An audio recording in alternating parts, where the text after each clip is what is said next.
Goeiemiddag almal, waarskynlik die koudste dag wat ons nog hierdie winter beleef het.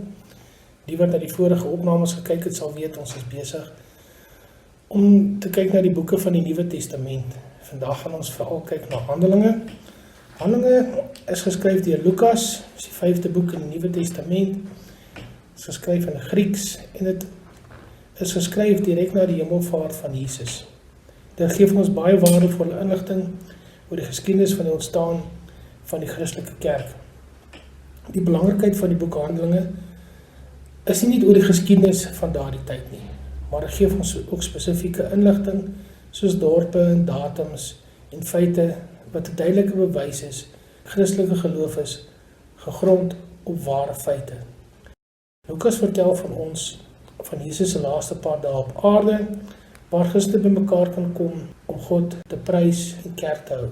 Jesus gee ook dan aan sy apostels die opdrag om die woord te versprei tot in die uithoeke van die wêreld.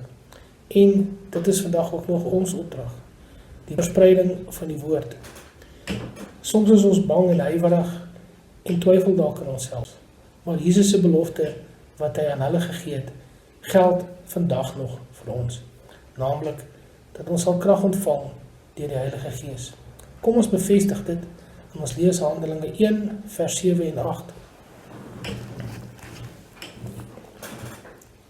Hy het hulle geantwoord: dit is nie vir julle om die tyd en omstandigheid te weet wat die Vader in sy eie mag bepaal het nie, maar julle sal krag ontvang wanneer die Heilige Gees oor julle kom, en julle sal my getuies wees in Jerusalem, sowel as in die hele Judea en in Samaria en tot in die uithoeke van die wêreld. Die boek Handelinge laat ons verstaan hoe ons deur die Heilige Gees versterk sal word om kragtige werk te doen, wat ons baie keer dink bokant ons vermoë sal wees. Christene het deur die hele wêreld gereis om die woord te verkondig. Baie opofferings en vandag het ons al die geleenthede om dit te doen sonder veel teenkanting. Ons kan vrylik die woord verkondig.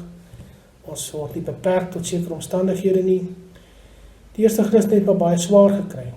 Hulle is in tronke gesit en is selfs doodgemaak. Almal wat Jesus liefhet, sal die Heilige Gees ontvang. Enige persoon wat bereid is om die woord te verkondig, sal krag ontvang deur die Heilige Gees. Petrus, wat 'n sondebok was, kom tot bekering.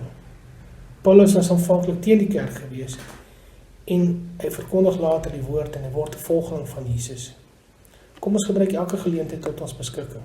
Laat ons nie huiwer nie, by die werk, op die sportveld, of waar ons mag bevind.